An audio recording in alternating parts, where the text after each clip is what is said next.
Yeah, let's just go. Okay. We'll introduce. So yes. So here we are live, and we're gonna start right into it today because we've all got very strong, rather controversial opinions on this topic. Here we go. It's the date. Hold on one second. Thursday, January 22nd. Hey, Hockey World! It's Thursday, January 22nd, 2015. I'm Kevin Allen of USA Today Sports. And I'm Eric Tuhacek of the Globe and Mail. And I'm Eklund of the Under-23 team. You're watching. You wish. I know. Under-53 team?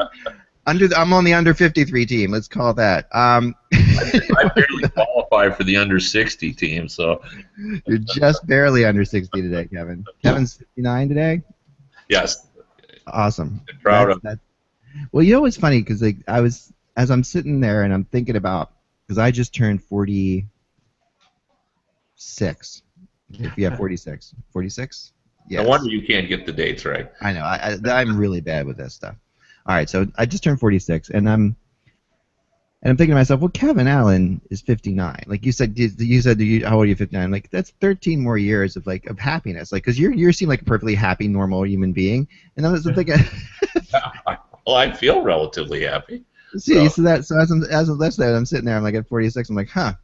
I guess I'm okay, because I was really worried that I was going to be just, that I was heading downhill from here, because my kids are all saying how old I am. So yeah. Well, how old are you? Hey, I'm 59 as well, but this is the year that I turned 60, and so you do the math. You're born in 55, and it's 2015, and 60 is one of those crazy numbers that that's like, wow. When you're a kid, anybody that's young watching this is going to say, well, 60, that person's an old man, right? I mean, because when you're a kid, 60 is old. I don't care how fit you are. I don't care if you're Jack LaLanne. 60 is old. But I have to tell you, approaching 60 doesn't feel old. And in fact, if you're worried about it at 46, I can tell you. Yeah, well, this is funny. 60 is not old because my wife's parents are both 75, and they are just phenomenal. I mean, they're in perfectly great shape. So, yeah. I just when I was a kid, I remember my grandparents at 70 looked incredibly old to me. So people are definitely younger now than they were, but now, I mean, gosh, the thing that hits me about. I tell you when it does hit you though is when you interview guys that you covered when they were in prime of their career, and they're 70. And I remember I was reading a story just a few years ago. And it was Harry Neal, 71, he took the job with the Buffalo Sabres. And I remember covering Harry Neal when he was a young coach with the Detroit Red Wings. And that kind of stuff kind of hits you when it just. But otherwise, I mean, it feels the same. It feels. I'm covering the league now at almost 60, and it feels exactly the same as when I covered the league and I was in my 20s. But Kevin, what about this? What about the first time you're interviewing a kid and you covered his dad? And that happened to me a long time ago. It's become so common. I mean, there was that one of the Calgary teams I covered had Mike Eaves on it, Kent Nilsson, and Steve Tambellini. And then in an entry draft, all three of their sons went in the first round. I mean, that was the story. 3 first-round picks, and they were all sons of guys on the same Calgary Flames team. The first time it ever happened to me was when Sean Sutter, Brian Sutter's son, got drafted. This was still in the 90s, and I was doing a feature on him, and I said to Brian, Brian, I have to tell you, doing a piece on your son, having covered you, it makes me feel old. And Brian paused the way Brian can. He said, Yeah, a lot of people have said that. And I said, I'll know the time to get out of the game is when I'm covering the grandchildren. And I was joking at the time, but Sean Sutter might have kids that are playing in the National Hockey League within the next and then, I'll be forced to quit. So, the good thing is, once you get as old as Eric and I, you can ask any question in the world to a player. When you're young and they don't like your question, they'll yell at you or scowl at you. They don't do that to Eric and I. They'll give us. We're elders now, and hockey players are so polite that they do respect age. I've noticed that. You know, I can ask a tough question now without getting scowled at, just because I've been around and I'm old, and you know they'll give me my shot. You know, so. See, I'm not there, and maybe I'm not old enough. Also, maybe I'm a blogger, so all this stuff like comes into play. It's like, oh, they're not going to quite give me the same. There's no question I don't get that.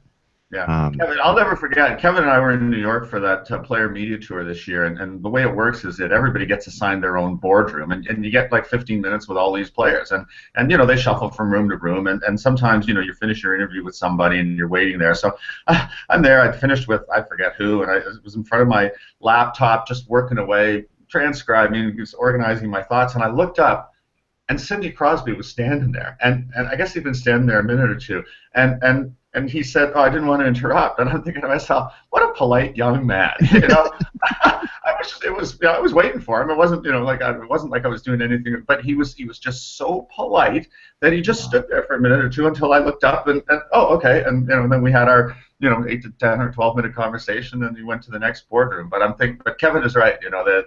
You know, when you're older than their dads, you know, especially the ones that were raised right, it's amazing how they just they revert to being, you know, polite young men, not professional athletes. Yeah, that's one of the charming things about the people that we cover. I wanted to tell a story too. I actually went to a funeral this week, and there were a lot of my relatives were there, and we got to talking about. I grew up in Wayne, Michigan, and there was a convenience store, a party store. A place where you bought, your drinks after ball games and stuff, and they sold comic books. That's where I became a big comic book reader as well.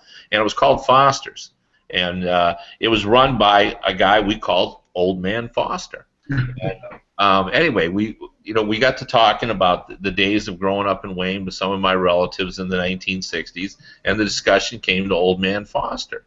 And one of my cousins, who was still plays hockey into his 60s, said to me, "You know, Old Man Foster played in the NHL." And I said, "No." And he said, yes, he did. And Wow. I of course, when I went home, I had to get my total hockey out and look. And Old Man Foster was Yip Foster, who played for the Red Wings and the Bruins in the 20s and 30s, and actually had an NHL career. So back in the 60s, this guy that was behind the counter that was selling me Marvel comic books and getting Sergeant Fury was had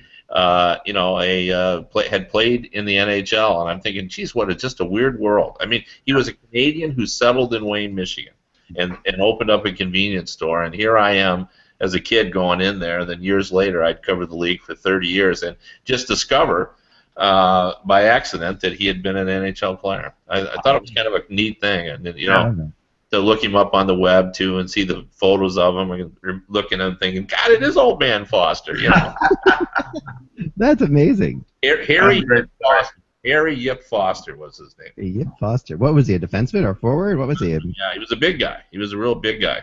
And he always looked. The funny thing about him, when he was behind the counter, is he looked, when his face settled, he looked grumpy. So he always looked grumpy, but he was always a very nice man. And he had quite a thing going, because he would buy back the comic books from us for 2 for a nickel, and then sell them for a nickel, thereby doubling, making his profit back in the 1960s. I'm surprised you haven't gotten into the iPad comic book world yet. That's like phenomenal, Kevin. I mean, I know, because my son is interested, that they've redone all the superheroes. Yep. They just started them over, and they're also the old ones too. The old vintage ones are now available on iPad, and they're amazing. Oh, really? And, they're incredible. And it's just like one program, you download it, and then some days you can get them for like 20 cents a piece. It's crazy. It's very fun. I mean, but my son hit the age of perspective the other day when he's in 4th grade now, and I was saying I remember stuff in 4th grade, and my earliest memories, I remember stuff in 1st grade, even 2nd grade, He says, how far back can you remember? I said, probably, I remember things that happened even before kindergarten. I remember a few things, when I was 5. And he's like, that means, Dad, that you can remember things that happened 40 years ago.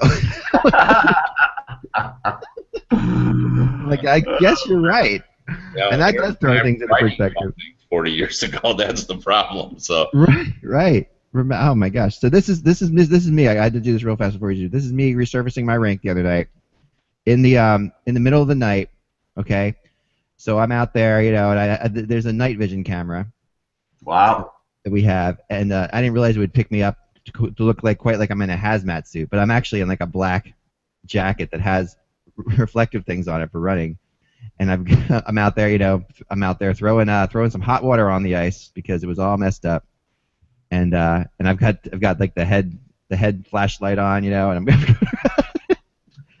I'm just waiting for the slasher movie turn, and I know, any minute, right? And all of a sudden we have an opening of the next CSI episode. So. Well, it looks like an alien when I looked at it. I'm like, because I have this camera out there, and I'm like, wow, this is so. Actually, if you watch this on YouTube, you can see that I put like the theme to the X-Files in the background of this as I'm doing this. But yeah, right.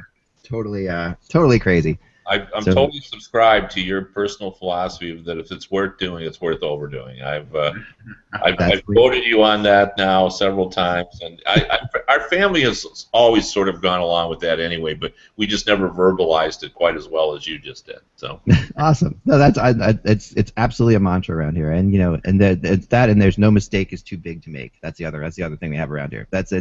We love that too. That's what the kids is like. Go for it. Just give it a shot. Give it a shot. No mistake is too big to make. And when we make a mistake around here, we actually like try to celebrate that with the kids. We're like, that was an awesome mistake you just made, and they get into that. Just trying to keep things, keep them. They're a little creative little bunch of jerks. Those two kids are. Anyway, we'll get into the World Cup of Hockey. All right, so this is the thing. It's going to be announced apparently tomorrow. That's what we're hearing now. But both of you guys have been on top of this thing for a very long time. That the World Cup of Hockey is returning. And that's great. I mean, I think everybody likes. There's nothing to not like about the fact the World Cup of Hockey is coming back. We love it. Anytime you get these guys out there, the best guys playing, as opposed to the All-Star Weekend playing their hearts out in World Cup or the Olympics, get the best players out there playing. That's a great thing. The question is, this format, and for those who don't understand the format, the best I can understand at this point is that you're going to have. Kevin, why don't you describe exactly what it is? Well, basically there's going to be the standard 6 teams that we're accustomed to: Canada, USA, Sweden, Finland, Czech Republic, and Russia. They will have what we would consider normal teams. But to fill out, instead of bringing in Slovakia, a country that could produce 10 to 12 NHLers, or Switzerland, they've elected to have an amalgamated team of European All-Stars who don't belong to any of the 6 or any of the other 4 European countries. So in other words, Kopitar from Slovenia will be on a team with Vanek of Austria, and all the Slovaks will be on that team as well, and the Swiss players. It will be a very talent-laden team. It's going to be an impressive collection there. And then the 8th team, and this to me is the most controversial. The 8th team will be a North American under 23 team. You have to be 23 or less before September 1st of 2016, with the exception of the goalies, who will be allowed to be 25 and under. And they had to do that because those of us who have had to project those teams found it impossible to find quality goalies other than Gibson who fit in the 20 under. So they give you a little more leeway there to do that. But the difficulty with it, from my perspective, is it just feels gimmicky. The World Cup of Hockey is an event that stands by itself. We love the nationalism aspect of it. I think the Slovaks and the Swiss, for example, have proven that they can compete, and it would be a good storyline if they could rise up and beat someone. I understand completely why the Players Association and the NHL, want to do this format. They want to get more NHL players involved. But I think it's almost insulting to the non-NHL countries, the countries that don't have enough players that they're trying to do it this way. It's almost like we're saying we really don't want to get non-NHL players involved here. So to me, it's not a true World Cup. Right, it's not. And Slovakia, I mean, they put in a battle last time around in the Olympics, and they were better than the Czech team, and then I agree. What really is interesting is they're kind of taking on the whole concept of world tournaments. You know, I thought about this. They're taking on the world tournament thing has always been something that has been separate from any of the professional sports leagues. You know, and in this case, they really are putting their. I'm wondering in a couple ways. One is ballsy to do, obviously, to take on because it is not, you know, the World Cup of soccer. This would be the equivalent of, you know, like if you know of like England putting in another team of under 23 kids or whatever, you know, but the Olympics, there's always been a distinction between these players' NHL careers and their international careers, except in this case where they very much are linked together in some ways. Yeah, and I wonder if other sports leagues like the NBA and Major League Baseball might actually try to put their own world tournaments together. This kind of thing is sort of that's my thinking on it. Where are you, Eric, with this? Well, I don't like it at all. To me, what people like about international play is you wrap yourself in the flag. You wrap yourself in the flag. You know, when Canada goes to the Olympics, you know, the people in the stands are holding up flags and they're holding them like this and they're dancing and that's what it's about. You know, it's Canada versus the U.S. It's Canada versus Russia. It's the United States versus Russia. It's Sweden versus Finland. It's these great international rivalries, and it gets the passion going. It gets the blood flowing, and so I just don't, you know, I don't see how you could have that with the two wild card teams. I mean, you know, team of no fixed address. I agree with Kevin. You know, they will have a good team. They'll have top Danes on that team. They'll have the Swiss. You know, if everybody accepts an invitation to play, and if the players themselves can rally around the fact that, you know, that they're this mongrel squad, you know, they have a chance to be really competitive. And you know, but my sense is, okay, so what happens if team no fixed address plays the under 23 team in the final of the World Cup? Like, how is that a World Cup? I mean, it's not rational to me. I mean, if you're afraid of leaving players out, well, I think that's the wrong thing to do. I think that you could easily put the Slovaks and the Swiss in, or if you wanted to, you could have a mini play-in tournament in Europe. Let's say you see 6 teams, the 6 traditional hockey powers, and then you have the Slovaks, the Swiss, you know, whatever the world hockey rankings say are the next 4 teams. Have them play, you know, like, you know, semifinal and a final, and the 2 teams then qualify for the main World Cup, and away you go. Because, you know, I just think back to the World Junior Tournament that was in Toronto and Montreal. You know, people loved the Danes. You know, the Danes were the lovable underdogs in that tournament. They won a game. They did better than they expected. And yeah, they weren't competitive in the end against the Canadian team when they got to the quarterfinals. But the reality is that the hockey program is getting better there. And I don't see how you can have a World Cup that just doesn't have specific nations. And you know, I think Kevin used the term gimmicky, or you did, and that's what it feels like to me. It just feels gimmicked up, and you know, hockey's a game of passion. You know, like if you have Kopitar on the same team as Vanek, as the same team as Mark Streit, you know, it's not the same as you know, like 20 Canadians in the dressing room together, or 20 Americans in the dressing room together. I don't know, what kind of a flag are they going to have? What kind of a national anthem do they play if they win their game? I mean, to me, there's all kinds of questions, and I don't know. When the NHL first floated this idea about, you know, 6 months ago, it was universally decried. I don't think anybody kind of came up and said, "Wow, that's a pretty interesting idea. Yeah, let's see how that works." And normally, when the NHL floats these trial balloons, it's to test the waters like that. You know, it's smart. It's smart business practice. You don't have to pay a consultant's fee. You just leak the details to a few people, and then you see what the response is. And the response was really negative. And so the fact that they're going forward with it at all, I don't know. I mean, I guess it'll be interesting to see how it plays out, to see how receptive the players of those 2 teams are. I'm not sure. Like, if you're you know, Kevin, you were talking about doing your under 23 roster. Who's the best Canadian on the under 23 roster, and who's the best American on the under 23 roster? And would these guys rather play for their own national team rather than the kids' team? I don't know. Well, that's another problem as well. You know, it'll hurt the American team. It won't hurt the Canadian team because I didn't see any of the younger players. Nathan McKinnon was probably not going to make the varsity, and he'll be on the JV team. But for the Americans, Brandon Saad will be on the JV team because that's the rules. And Galchenyuk could have possibly made the varsity, and he won't be there for sure. Seth Jones and Trouba, I had them penciled in for the varsity team, and they're going to have to play JV as well because those are the rules. But there's just so much.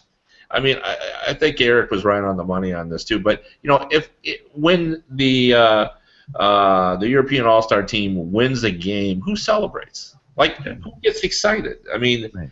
It's not the same. Like, the one thing I love about international competition is how the European countries get involved. The celebration in the squares of their capital cities and all that. But if that team should win the World Cup, would there be any celebrations anywhere? I don't think so. And yet, if Slovakia won a game, oh my gosh, it would be major news. So I think they take away some of the drama that we like about international competition. And I don't know, I almost have the sense too from talking to people behind the scenes that they're almost running this as a test to see how it goes. And I don't like that either. Like, why mess with it? We know the World Cup format works. We know everybody loves international hockey. I think having it back excites people. I think we need to get it on a regular schedule. So I hate the fact that we're now experimenting with something that really was not broke. And I don't want to be those guys that just hates change. But in this case, I'm just not buying the change. Yeah, and I'm with you. I mean, there's a couple things. You guys bring up some awesome points. One, I think, on the World Cup of Hockey, I mean, on the, no known address team, or no fixed address. I'm copywriting that, by the way. The NFA drifters, we'll call them. They they're going if you put those players' individual flags on the front of their crest or whatever, that would at least get the Swiss will be rooting for Zuccarello, or what you get certain. But to me that whole thing doesn't even play out properly, because you're right, there is no rooting interest for there, and I mean, I can't get by. Is this an NHLPA decision to do that? Is the NHLPA pushing this? Is the NHL pushing this? Is this? It sounds like that everybody's in lock, stock, and barrel. Everybody agrees on this. That the NHL and the NHLPA agree with this. If that's the case, then I agree with you, Kev. They're really doing like a kind of a half-assed version of this, which, and to Eric's point, with the Danes are a perfect example, and the Swiss I would say are a perfect example too, because a few years ago when the Swiss did do well in the Olympics, they have that really spurred on. I've talked to people, spurred on Swiss hockey in general. I mean, it really gave it, and now Swiss hockey, knowing some players like talking to Briere and Giroux went over and played in Switzerland during the lockout, and with Rob Zepp, who's now on the team, they said, yeah, the Swiss youth hockey is booming. It's that Switzerland's going to be a force. They're going to be and a lot of that comes from these kind of situations where they get a high profile shot and everybody sees it, just like Miracle on Ice did for U.S. hockey. So I think we're inevitably that helps the NHL by getting better players in Switzerland, but it just helps feed the player pool. So yeah, I mean I know the other thing too is from the fans' standpoint as well. Like to me one of the fascinations with international hockey, when you have an Olympic tournament or even at the World Juniors, it's the identifying players who are not in the NHL, and then questioning why they are not there, and then knowing that the scouts are all watching, and then seeing those players, coming over that's one of the fun aspects of international hockey, because you would think in the modern world that everybody gets scouted and gets a fair chance to get to the NHL, but that's not really the case, and these tournaments often. Well, now we've lost that, and I think other storylines are lost as well, and the Belarus upset of Sweden at the Olympics. Well, we don't have an opportunity for that now at the World Cup. At least something that's going to get everybody excited about it. Because to me, what happens is if a U23 team wins a big game, that's going to become an overriding story, and it won't be a fun story. It won't. It'll be sort of heighten the fact that this has sort of been a gimmick tournament. And instead of talking about the competition, suddenly it will become, well, look, we warned you about this. This is a kind of a messy deal now. I did a poll on the website. My website, 81% of the people so far voting, about 3,000 people have said that they just want the individual countries back. You know, that's what they want. They want for this tournament, and that like you said, is overwhelming. And I mean, and one person, a really interesting email I got, they said, well, this is just because Canada doesn't want to face another Latvia situation, where they don't want to face a situation where they're going to end up losing to Latvia in some kind of weird way, you know, like the 1-0. I mean, they kind of beats Latvia in the Olympics, but that game was pretty hairy, as we all remember, and that was exciting as hell to watch from a perspective, you know. But yeah, I mean, Eric, what's your answer to that? I don't think Canada's afraid of Latvia. I don't think Canada's afraid of Latvia. I will vehemently disagree. No, nobody on the Canadian side is afraid of the competition. That's false. You know, right. Yeah, that's just, this is the perception that's getting out there. You know, yeah, I mean, there's a perception as to why this is happening. No, wrong. But right. The reality is, I mean, if I'm the president of the Slovakian Ice Hockey Federation, I'll say, well, wait a second. You know, how do the Czechs get in and we don't? You know, we are at least as competitive. Then we should have a fighting chance. Let's you know, we'll happily play off in a best of 3 for that 6th spot if that's what it takes. I mean, the current level of the game in Slovakia, I think, is at least on par with the game in the Czech Republic. And you know, my background is Czech. I think I can say that.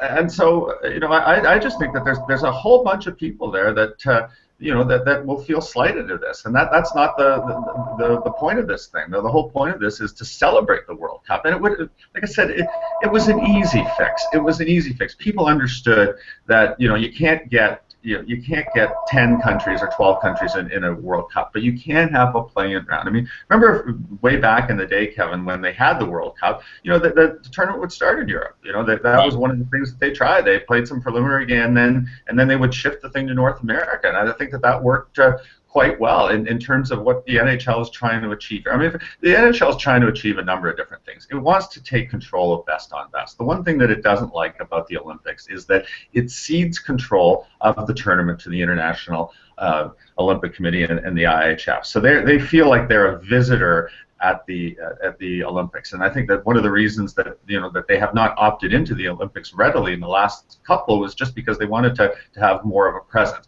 With the World Cup, they have control, so they can run it in Toronto. They can keep the travel costs down. They can, you know, they can assign the dressing rooms. They can, you know, fix the TV angles. I mean, it can be a very profitable thing for them. They don't have to worry about the images of the players. They have complete control. And the one thing that we know about the NHL under Gary Bettman is they like complete control. And yeah, the fascination for best on best hockey. I think that, you know, that it's, you know, they see a demand for something there, and they want to meet the demand. So the concept, the overall theory of why they're doing this is the right one. It's just that this is like a quirky, weird implementation of a good idea that I don't think is going to work. You know, I think that deep down, what they hope is that the no fixed address team and the under 23 team, you know, that they're competitive, but they're not factors in it. So that when it gets down to short strokes, it's, you know, the big boys playing against each other. And in that case, then, you know, then they can sort of slough the criticism off. But the fear is, you know, that these teams are going to be competitive and you know, surprise a few people. And I just don't know how you market that as a final. And, you know, can you imagine we get to the final championship, the World Cup, and you have two teams that are not identifiable entities playing to be what, champions of what? You know, like if that team of Slovenes and Slovaks wins the World Cup, what have they really won? Like, what name goes on the trophy? I don't know. I guess I'm interested to hear what the official explanation. Usually these announcing press conferences are pretty rote, and you know, there's an awful lot of happy talk. I'm just interested in hearing what the thinking is. You know, what the thinking is, that, you know, and what if this is the scenario that unfolds. You know, like I said, who celebrates? You know, who celebrates? And what anthem? Like, is Pitbull? Are they going to have to do a mashup of a national anthem? Maybe get Pitbull or one of these DJs, a little bit of Switzerland, a little bit of Denmark. You know, what's it going to be? What are they going to play? Mike from Hockey Buzzcast texted me something just a second ago, Eric, that said they'll mesh the Canadian and U.S. national anthems together, sort of like Kid Rock doing a song using the music of Werewolves of London or something.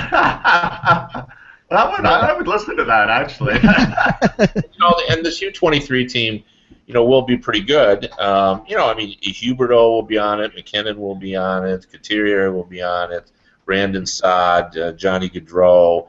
Ekblad, Seth Jones, Trouba. There's really good players. But here's the key. I would forecast that Johnny Gibson would be the goalie. It could be Stu Band maybe, or Pickard. But let's just say, for the sake of argument, that it's going to be Johnny Gibson, who everyone thinks is quite a prospect. We've seen him at the World Championships. We know he could steal a game. Is it unthinkable that he could play against the varsity Canadian team and stone them, and they could win 1-0 on a Huberdeau goal? I mean, that's not unthinkable. That could happen. Those kids could rise up and play. That's not out of the realm of possibility. It's not the miracle on ice if this 23 team wins. Now they're going to play. If you played 100 games, that team might only win 7 or 8. But it wouldn't be a miracle for that team to win that game. These are NHL players. But the other point I wanted to make too, which I think is fascinating and does make me chuckle a little bit, isn't it somewhat just fascinating that one of the few times that we could get the NHL and the Players Association to form a partnership, it's to come up with this idea. And now we're, because I think everybody would love to see the Players Association and the NHL not be butting heads all the time. But, they get together and they have this agreement, and both of them seem to be in lockstep on this. Yeah, and I this get that too. And I know, I talked to Ty both. Can I just interrupt for 1 second? Kevin, what do you think the mood in the dressing room of that under 23 team is going to be? Because it will, it sounds like it's going to be split among Americans and Canadians. And I just wonder how they'll get along, because these guys have come up through the ranks against each other, playing internationally against each other, and now are being asked to play internationally on the same side.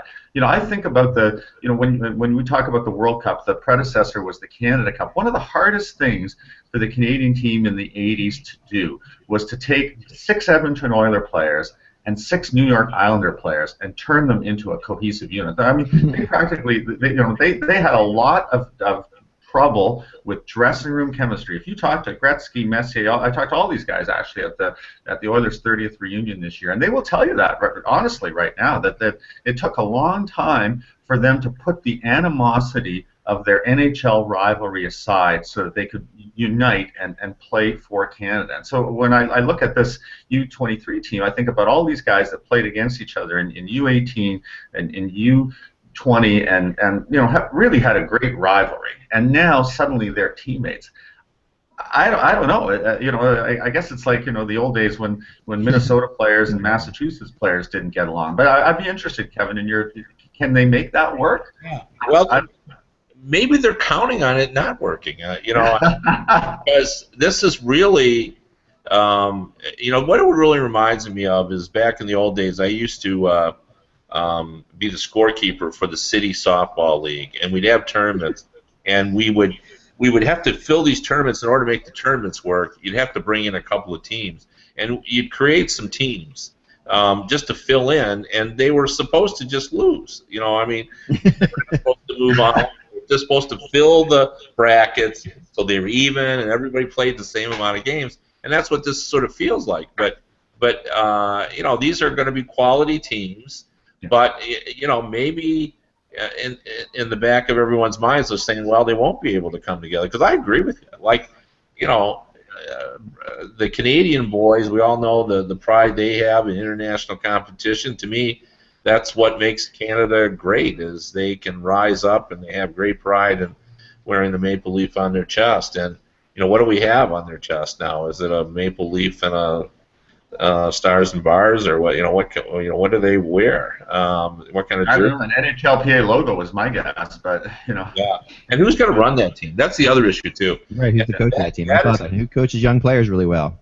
Well, that's one of the concerns. I think that I'm sure Team Canada and USA Hockey have is this going to be a PA team? Are they going to have any say in it? Who gets to pick the coach? Who are the assistants going to be? Where's the training camp exactly? I don't know.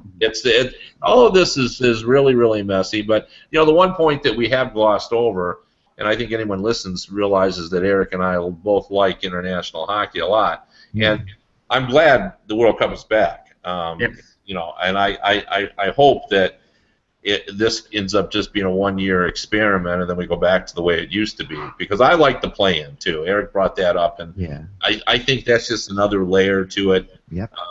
You know, you could do it over in Europe and have 4 teams play, and you know those games would create a little buzz as well. So there's so many different ways that it could have been accomplished that I don't understand. You know why we got here, and you know we've talked in the past, Eklund and I, about.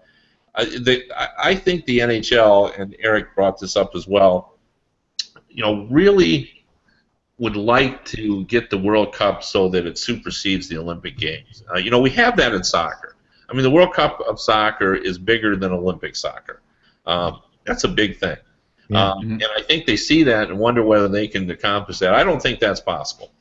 I think the Olympic hockey, because of the number of people that see the sport who aren't fans, is the biggest stage they're ever going to find. And I think they have to just come to grips with that. And the World Cup will be great, but I think the Olympics are always going to be greater because you have a fan base that is very, very unique. People watch hockey who have zero interest, and I don't think you're ever going to get that to happen with the World Cup of hockey. I think what happened in soccer was just sort of a unique experience, and really based on the fact that soccer is such a worldwide phenomenon. And I don't think we'll get that. They're putting this tournament right after the Summer Olympics, correct? I mean, in a way, isn't that when this tournament's going to happen? Because the Summer Olympics are next summer. I'm trying to think. And they're late Olympics. I agree. I think they'll they'll bump up against each other. Yes. I think that's smart because I think if they're smart, they'll play off that, right? They'll say, okay, you know, the international competition continues, you know. Right. Yeah, that was a good point. Yeah. And I think that because people are in a nationalistic frame of mind when watching the Olympics, and that there's something that'll be beneficial. But yeah, I think I'm trying to figure out their agenda. I'm trying to figure out why they would do this because you know these are smart guys and they have something in their head that's making them think that this is a good idea. And we're throwing out a lot of logistics and all that. Those logistics doesn't matter to them. They're not thinking in terms of logistics. They're thinking in terms of this benefiting them somehow, and this being what people want to watch. It's watch. You know, almost like Apple computers used to be. Steve Jobs used to be accused of doing things that made people furious, but he would not have this port or he would not have this on his computer. But at the end of the day, it would be better. And he would, the statement was he always knew what you wanted before you knew you wanted it. And I think about this: is this what we want? Is that what the NHL is thinking? This is what you guys really want. You guys don't want to see that you're not going to show up for a Switzerland, Germany game or Belarus, that kind of thing. But this is what you really want. And is that what they're thinking in their heads? Well, if I look at it as a marketing exercise, and if I'm trying to sell the product of the National Hockey League, what I would do is I'd stand in front of the microphones and I'd say, we have these 6 great traditional hockey powers, and everyone acknowledges that for as long as we've been talking about this sort of era of world hockey dominance, these are our 6. He says, but we also have 2 other things going for us. We are becoming more of an international sport. So it isn't just a 7th and an 8th country anymore. It's a 9th, it's a 10th, it's an 11th, it's a 12th. You hear scouts that we got to go to Denmark. I remember the first time I was talking to a general manager and says, yeah, we're watching a guy in Denmark. He says, can you believe that it's come to this, that that there are players to watch in Denmark? So that's a good thing. The fact that it isn't just restricted to this small collection of countries that have always had a hockey tradition. That there's 6 or 8 right now that are developing new hockey traditions. So this is a way of celebrating all of them rather than just some of them. And the other thing that they'll emphasize is that this is becoming a young man's sport. And so there's nothing more exciting than the freshness of youth. You have these kids come in, and McKinnon, has a great rookie year like he's had last year. Then Philip Forsberg, comes in and plays great for Nashville, and Johnny Gaudreau arrives on the scene in Calgary, and he's so much fun to watch. And so basically what they're doing is they're saying, we have this appeals to everybody. I think they're trying to be all things to all people. I think they're trying to make it as inclusive as they can, but ultimately, I think it's a way of marketing the National Hockey League. I think that's one of the other issues that they have with the Olympics is that Kevin is right. People watch it because it's the Olympics. They're not watching it because it's the product of the National Hockey League. So that's how this World Cup will be different. The revenues will accrue only to the main stakeholders. There won't be revenues funneled off into the television coffers or whatever, and they will be able to say, this is what makes our great game so great. It's these traditional hockey powers, it's these new emerging hockey nations, and it's the youth that's the strength of our game. And they'll have a foot in each marketing camp by having this format. I would say that if I was the one that was trying to make that pitch, that's how I would make it. All right, so I get that, but if my response to that would be this. Yeah. If what you're trying to do is a world tournament of NHL All-Stars, then admit that's what you're doing. Yeah. Just do it. This is only NHL players that are playing in this tournament, and do it instead of an All-Star game one year as as a weekend of 6 teams playing in a round robin, and do it that way. Like have an All-Star game, but have it split up into the countries. Or that would be, because what's happening, because you're right, they are trying to please everybody at the same time, which as we all know, very rarely works, right? you can't please everybody. So my argument if it's worth doing, it's worth overdoing, though, Ak. Yeah, exactly. Hey, that's a fair comment, though. I mean, would we feel exactly the same if this had been called the World Invitational? Yeah. Right, or the NHL Invitation. Put NHL into it. No, it has to be World. Yeah. But have NHL into it, because then it's legitimate. Because that way, then people couldn't complain about what's going on here. They would say this is the NHL World Invitational Tournament.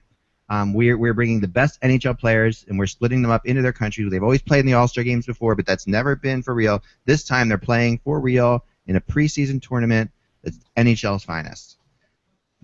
That's what they want to do here, but they're not doing that because Kovalchuk will be in this tournament, and Radulov, there'll be players in this tournament, right, that aren't in the NHL. Well, they have to. I mean, Russia doesn't. I mean, there are more players from New York now than from Russia in the NHL. I mean, they got to allow Kovalchuk and Radulov and a couple others. Oh no, they have to, and they should. But if they're really doing a world tournament, but if they're doing an NHL tournament, then they don't have to do that. And and also, I mean, I know you deal, Kevin, with the USA hockey people all the time. I mean, they've got to be looking at this like with these under 23 guys, like, man, that really kind of sucks, because now they're being forced into a situation now that they've never had the NHL impose something on them before like this. I mean, this is the NHL imposing a rule. Yeah, I mean, I don't think they're losing sleep over it, but I think their mind, when they were figuring the World Cup, I do think those younger players, for sure in my mind anyway, Saad was going to make the team, and Seth Jones and Trouba. I think those guys, were almost locks. Right. So I think this does cause them some issues, and there are some younger players. I doubt whether Gaudreau would have made the team, but I think there was a chance he might have. We don't know what it'll be like a year from now, and Galchenyuk is another guy on the bubble. So, this is more disruptive to them, in my opinion, than to the Canadians, who, I mean, you project the Canadian team, and we haven't even talked about what the teams will look like, but the Canadians are still in the same boat they were in the Olympics. They just have, a dozen centers. I mean, they could. They could add Rick Nash and then 11 centers, and so much wish the U.S. and Canada could work out a treaty where the U.S. sends the defense to Canada and the Canada sends the center. Yeah, I would say this about the American team. And when I say this, some people who aren't, is going to say, "Oh, well, that's hardly a major change," but it is a big change. Tyler Johnson will be the big change for the Americans on this team, and. The reason he's so important is they're just not strong at center, and now they have a guy, and they believe that Tyler Johnson's among the top 10 scorers in the league, and he has proven now for 2 seasons that he can be a dynamic offensive catalyst, and he can score goals, and he can set up goals, and they really need someone like that. So I think.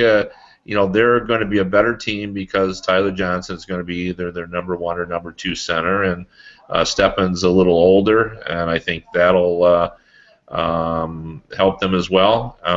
And I don't think it's enough. Like, Canada's still going to be, the team to beat, in my opinion, by a country mile. But and Kevin, can I add to that? Because what I was going to say is one of the exercises that we go through in Canada every year when they pick the Olympic team is to pick Canada too.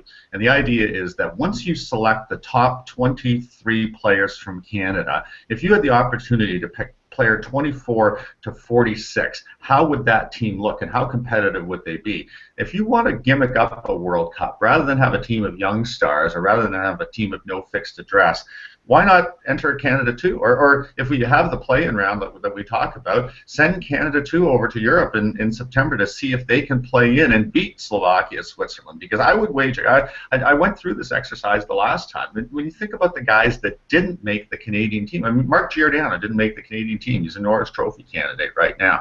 You take 4 centers, pick any 4 centers that you want on Canada, and the next 4 guys are going to be almost as good, right? I mean, Claude Giroux, right? Claude Giroux is another example. Well, yeah, I mean, exactly. So my point is that, like you're talking about, that we're trying to, show the best of the Canadian players. Well, like Canada will probably have 10 or 12 kids on the under-23 team. There will still be quality players from Canada, really good players, guys who will play top 3 roles in a National Hockey League teams that will fall through the cracks. You could put a second Canadian team in the tournament, and it would have as good a chance as 4 or 5 of the other teams in the tournament of winning the thing.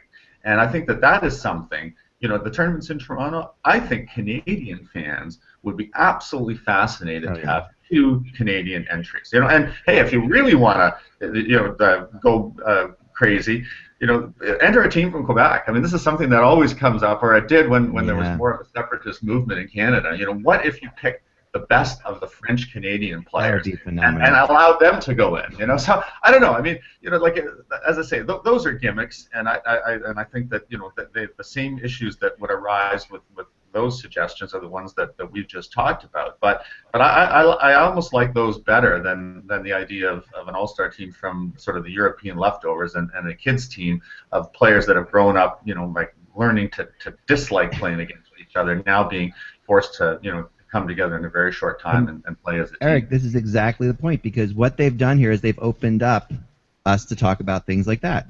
Because this isn't just country versus country versus country, right? This is, okay, if we're going to do other things, what other better things do we actually do? And at the end of the day, what Kevin says is right, because I mean, firmly at the base of this all, the elephant in the room has always been the fact that the owners in the NHL don't like the Olympics. They don't want to go. They don't want to send their guys to the Olympics, and you can't blame them one bit for that. I mean, we all talked about it. They don't like the Olympics. It's inconvenient. It's inconvenient, but it's also incredibly risky because they have huge assets. Look at Javon Tavares last year, for example. There are huge assets that they spend billions of dollars on. They go and play their friggin' hearts out in the middle of their year. But here's the problem I have with that. If they really believe that, there'd be no such thing as a preseason game. Stars play preseason games, and they can get hurt there. Well, they're making money on preseason games. They're not making money. That is exactly the point. Yeah. The point is they don't want to risk injury in somewhere that they don't benefit by. Right, and I can't blame them for that. I mean, I in a way can't blame them for preseason games. These guys are trying to make money. I don't like the preseason games. I hate. But anyway, the whole point of is this. If you are an owner in the NHL and you're trying to put together a tournament that can possibly compete with the Olympics, you're not doing it this way, because what's going to happen is now the U.S. people are going to be like, well, wait till the Olympics when we get Seth Jones on our team. Or, if McKinnon makes the Canadian team, wait till the Olympics when McKinnon's on our team. It's going to be wait for the Olympics to see the real Canada versus U.S. game. That's where this thing falls apart in my mind. If you're going to actually try to do something that maybe transitions you away from the Olympics, which I really think is the underlying thing here, transition away from the Olympics. This is not it, Yeah, what I would say is this too. For Eric's plan, which a lot of guys have kind of kicked around the idea as well, and one of the issues is, nobody, especially if you're an American, are going to feel real good losing to Canada too. Right. That it's true. But I'll tell you what, Kevin. If Canada 2 plays Canada 1 in the World Cup final in Toronto, there'd be an awful lot of interest in that. Oh, absolutely, there'd be tremendous interest. But here's the logic for what Eric pointed out. If you just say, okay, we're going to base it on percentages, still Canada, despite the fact that the Americans have chipped away and the Europeans chipped away, they still represent more than half the players in the league. Right. Nobody has 25%, including the Americans. The Americans are just above 20% participation now. Their goal in the next few years is to get up to that 25%. But even then, Canada will probably still have twice as many players. Are they not deserving, if you were having an NHL representative tournament, to have Canada 1 and Canada 2? And, in the international competitions in other sports, you do have two representatives. I mean, you in rowing, you see the Australia 1 boat, the Australia 2 boat. You see that as well. In the individual competitions, you have you can win the bronze and the gold and the silver and the bronze as well. So volleyball, right? Volleyball teams. There's a couple volleyball teams. There's probably more logic in that scenario in international competition than the one we've embraced with the under 23 team and the team with no fixed address, which is brilliant, by the way. Thank you. And I think that story would be, if Canada 2-1 would be more fun and have higher entertainment value than the idea of an under 23. If that happens, I think the tone of the writing will be negative. I think if Canada 2 wins, it'll be fun.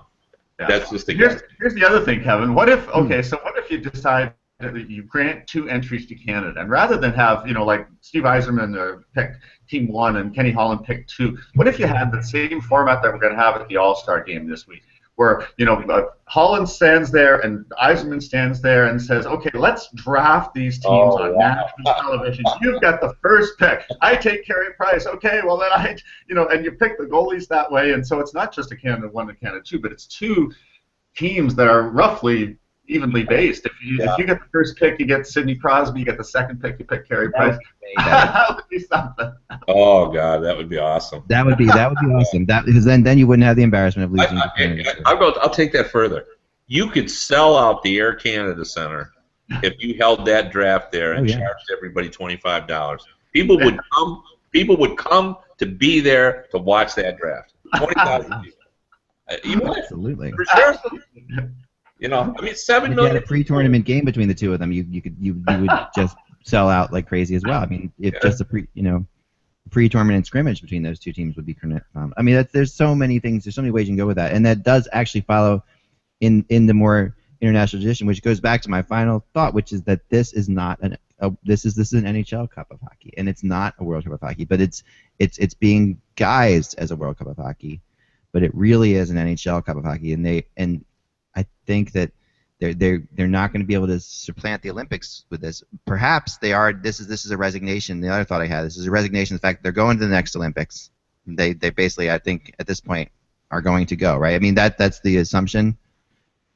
Oh, I think so. So they're going to go. So now they know they're going to the next Olympics. So then try this out, like you said, Kevin. Just run this out like a trial, and then the next time around, they can say, well, guess what? We're going to do it right this time. We're going to have the actual countries, and we're going to do it this way. And now you've been through the process. You had, you had all good ratings for the first one because you didn't have Belarus playing, or maybe. I mean, that's a real long-term plan, but maybe that's the idea. Maybe this is a trial balloon, like you said, and they know they're going to the next Olympics. But their whole goal now is to see if they can beat the Olympics after that, wherever they are, in China, I think, right? So it's just, that's just crazy. But it'll be fun. And you know what? I'll give them this. We're talking about it more than we would have otherwise. I mean. There's more to say. There's more controversy. I mean, otherwise we would be talking about the players, which is always fun. But this gives us a little bit something else to talk about the actual tournament. So there's plenty of time to talk about the players. Exactly, and it's a little early to talk about the players because McKinnon could be back next year and be killing it. He could be, but Canada's just so good. I just don't see him, cracking that lineup. But one of the things that I've already heard some grumbling about is the Players Association wants the team's name really early, with the idea being that players deserve to know what their summer is going to be like. And and there's some issues with that because a lot of things happen in the final 2 months of the season and the playoffs. So now I guess there's been some talk that you can name 14 of the players, or however number it'll be. So it'll be interesting to see kind of how that all unfolds. Yeah, no, that'll be fun, and of course, there'll be then that's a big discussion of weeks and weeks and weeks of who are the best players and who should be on the team and all that stuff. But yeah, I think we've actually hit the mark on this. I think we are right and they're wrong again, and I'm just gonna leave it there. We'll find out for sure. Like, do we get a consulting fee for doing these things? We really should. Well, if they come out tomorrow and say, we were just kidding about that other thing, this is going to be 8 countries, you never know what could happen. I want to go on record now that we sort of wrap this up, because I want to plant this seed with Eric so he can think about it. I mentioned to you already, I want to do a show on, let Eric and I tackle the age-old bar question of who the greatest player in NHL history is. And as I mentioned to you, I believe Eric and I will disagree, so I think it'll be fun. So that's next week. We'll do it next week. Yeah, it'll be fun. No other World Cups announced. Because those of us who know Eric and I know we have great respect for all of the candidates. So it'll be fascinating as we trip over ourselves trying to be nice to everyone while we say our guy is the best. So. Oh, that's all right, that you got it. I like it. A teaser for next week, guys. Next week's show will be on Wednesday or Thursday. I'm going to figure out which one, but it'll be one of those days. Because of traveling to the All-Star Game and all different sorts of things are happening.